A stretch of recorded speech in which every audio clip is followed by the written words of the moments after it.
नमस्कार, capital TV की special story देख रहे हैं आप और मैं हूं आपके साथ रोहित कुमार।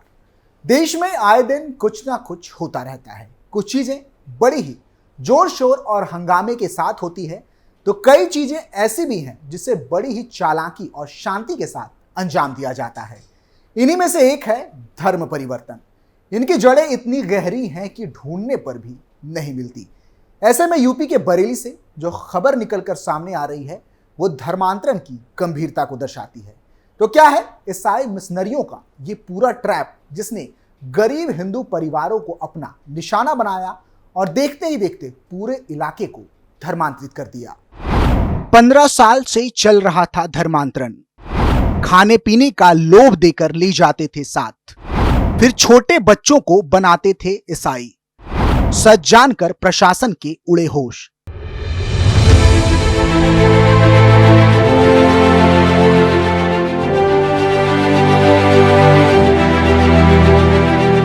पूरी खबर यूपी के बरेली से सामने आ रही है, जहां गरीब बच्चों का धर्म परिवर्तन कराने वाले 3 पादरियों को पुलिस ने गिरफ्तार किया है। बच्चों को रुपए का लालच देकर पादरी धर्म परिवर्तन करा रहे थे। इस मामले में पुलिस ने बाहरी फंडिंग का भी शक जताया है। पुलिस ने मामले में अब कई चौंकाने वाले खुलासे भी किए हैं। बताया जा रहा है कि आरोपी पादरी और उसके साथी गरीब परिवारों के बच्चों को एकत्र कर उनको ईसाई धर्म का इतिहास पढ़ाते थे। इसके बाद उनका टेस्ट लिया जाता था। इसमें प्राप्त अंकों के आधार पर आरोपी उनका धर्मांतरण कराते थे, यानी कि जिसके जितने ज्यादा नंबर होते थे उसे उतनी ज्यादा सहूलियत और पैसा देने का लालच दिया जाता था। इसके बाद उसका धर्मांतरण होता था। जानकारी के लिए बता दें कि धर्म परिवर्तन का ये पूरा खेल बरेली के इज्जत नगर क्षेत्र में चल रहा था। सबसे पहले इज्जत नगर निवासी और हिंदू जागरण मंच के जिला मंत्री गुलशन बहादुर व आरएसएस से जुड़े कुछ कार्यकर्ताओं को इस बारे में जानकारी हुई।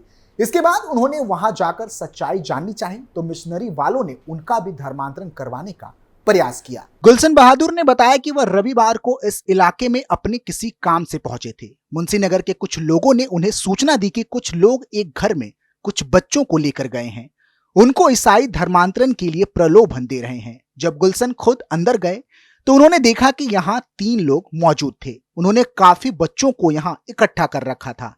तीनों ने बताया कि वह बच्चों को ईसाई धर्म में दीक्षित कर रहे हैं। इसके बाद उन्होंने गुलशन बहादुर को एक किताब पकड़ाई जिसका नाम नीति शास्त्र था, लेकिन उसके अंदर ईसाई धर्म से जुड़ी बातें लिखी हुई थी।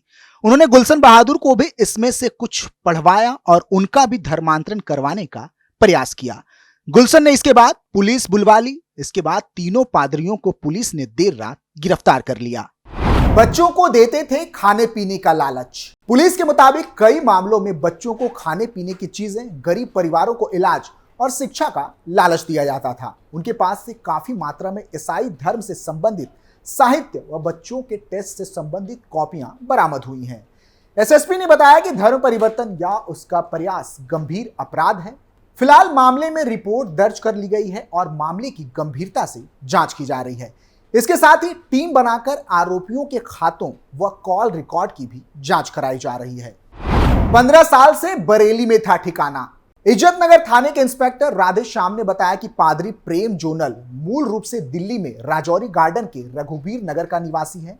जांच के दौरान एक टीम वहां भी भेजने की तैयारी बरेली पुलिस की ओर से की जा रही है। इंस्पेक्टर ने बताया कि वर्ष 2009 में परवाना नगर में ही मकान बदल बदल कर प्रेम जोनल रह रहा था।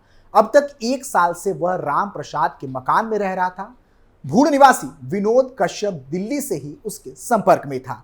वह अपनी ईसाई धर्म में आस्था बताता है, लेकिन वह उसे स्वीकार नहीं कर रहा है। नितिन वाल्मीकि की उम्र करीब 19 साल है। वह भी ईसाई धर्म में अपनी आस्था बताता है। 4 से 5 साल से उसके ईसाई धर्म के पास आने की बात कही जा रही है। इससे स्पष्ट है कि 14 से 15 साल की किशोरावस्था से ही वह पादरी के संपर्क में था। जानकारी के लिए बता दें कि प्रार्थना सभा में बच्चों को बुलाकर उनका ब्रेन वॉश किया जा रहा है। इस प्रकार के मामले की जानकारी के बाद कई हिंदूवादी संगठन भी मौके पर पहुंचे। गुलशन बहादुर का कहना था कि वे रविवार को किसी काम से परवाना नगर गए थे। वहां उनके परिचितों ने बताया कि मिशनरी से जुड़े कुछ लोग वहां किराए पर कमरा लेकर कई दिनों से रह रहे थे। आए दिन प्रार्थना सभा का आयोजन किया जा रहा था। आसपास के रहने वाले परिवारों के बच्चों को प्रार्थना सभा में बुलाकर धर्म प्रचार से जुड़ी पुस्तक भेजी जाती है। इसके बाद ही सूचना मिलने पर गुलशन बहादुर को धर्मांतरण का संदेह हुआ। इसके बाद ही गुलशन ने पुलिस बुलवाई थी। आय को लेकर भी शुरू हुई जांच। पुलिस की जांच में सामने आया कि पादरी प्रेम जोनल, विनोद कश्यप और नितिन वाल्मीकि की आय का कोई साधन नहीं है। प्रार्थना सभा के नाम पर बुलाए गए बच्चों और अन्य लोगों को नाश्ता दिया जाता था। इसके अलावा धर्म बदलने पर अन्य प्रलोभन भी दिए जाते थे। ऐसे में शक हुआ कि धर्मांतरण के पीछे कोई बड़ा रैकेट शामिल है जो इसके लिए फंडिंग कर रहा है। इसकी जांच के लिए पुलिस तीनों आरोपियों के बैंक अकाउंट की जानकारी भी जुटा रही है। बता दें कि यूपी में लगातार ऐसे मामले बढ़ रहे हैं। ऐसे में उत्तर प्रदेश सरकार धर्म परिवर्तन को लेकर और सख्त कानून बनाने जा रही है। इसी से जुड़ा हुआ धर्म सपरिवर्तन प्रतिषेध विधेयक सोमवार को पेश किया गया था, जिसमें पहले से मौजूदा सजा प्रावधानों को और कड़ा किया गया है। जैसे कि अधिकतम सजा को 10 साल से बढ़ाकर आजीवन कारावास कर दिया गया है। शिकायत दर्ज करने की अनुमति देने के लिए दायरे को बढ़ाना, जमानत को और अधिक कठिन बनाना जैसे प्रमुख बदलाव किए गए हैं। तर्क दिया जा रहा है कि यूपी विधि विरुद्ध धर्म सपरिवर्तन प्रतिषेध अधिनियम 2021 के तहत मौजूदा प्रावधान पर्याप्त नहीं है, इसलिए सरकार अपने धर्मांतरण विरोधी कानून को और अधिक कठोर बनाना चाहती है। इस विधेयक में कहा गया है कि अवैध धर्म परिवर्तन के अपराध की संवेदनशीलता और गंभीरता, महिलाओं की गरिमा और सामाजिक स्थिति, अवैध धर्म परिवर्तन और जनसंख्याई परिवर्तन में विदेशी और राष्ट्रीय विरोधी तत्वों को ध्यान में रखते हुए यह महसूस किया गया है कि उत्तर प्रदेश विधि विरुद्ध धर्म सपरिवर्तन प्रतिषेध अधिनियम में प्रदान किए गए जुर्माने और दंड की राशि को बढ़ाया जाना चाहिए और जमानत की शर्तों को और भी कठोर बनाया जाना चाहिए। अधिनियम के मौजूदा दंडात्मक प्रावधान नाबालिग, विकलांग, मानसिक रूप से विकलांग व्यक्ति, महिला या अनुसूचित जाति या अनुसूचित जनजाति से संबंधित व्यक्ति के संबंध में धार्मिक रूपांतरण और सामूहिक धर्मांतरण को रोकने और नियंत्रित करने के लिए पर्याप्त नहीं है। इसलिए उपरोक्त अधिनियम में संशोधन करने की आवश्यकता है। इंडियन एक्सप्रेस की रिपोर्ट के मुताबिक मौजूदा अधिनियम किसी भी पीड़ित व्यक्ति, उसके माता पिता, भाई बहन, विवाह या गोद लेने से संबंधित किसी भी व्यक्ति को अवैध धर्मांतरण के मामले में प्रथम सूचना रिपोर्ट FIR दर्ज करने की अनुमति देती है।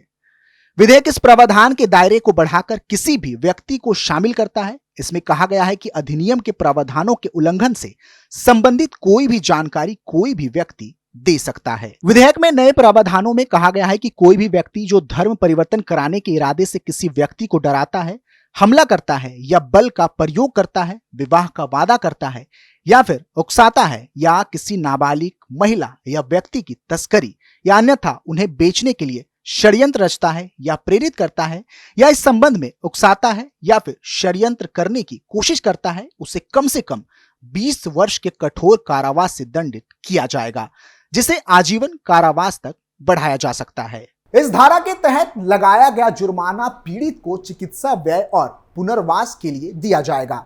विधेयक में कहा गया है कि अदालत आरोपी द्वारा धर्म परिवर्तन के पीड़ित को देय उचित मुआवजा भी स्वीकृत करेगी, जो 5 लाख रुपए तक हो सकता है, जो जुर्माने के अतिरिक्त होगा।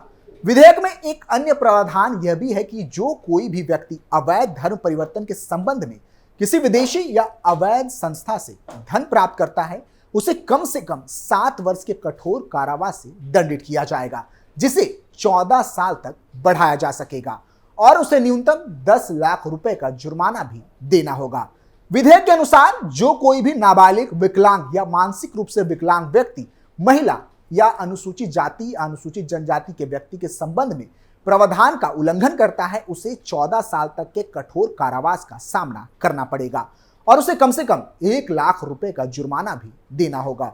मौजूदा अधिनियम में 10 साल तक की सजा का प्रावधान है, जबकि न्यूनतम जुर्माना 25,000 रुपए निर्धारित की गई है। अब देखना यह है कि ये नया कानून क्या ऐसी घटनाओं को रोकने में कारगर साबित होती है या नहीं। फिलहाल के लिए इतना ही। आप देखते रहिए कैपिटल टीवी उत्तर प्रदेश। नमस्कार।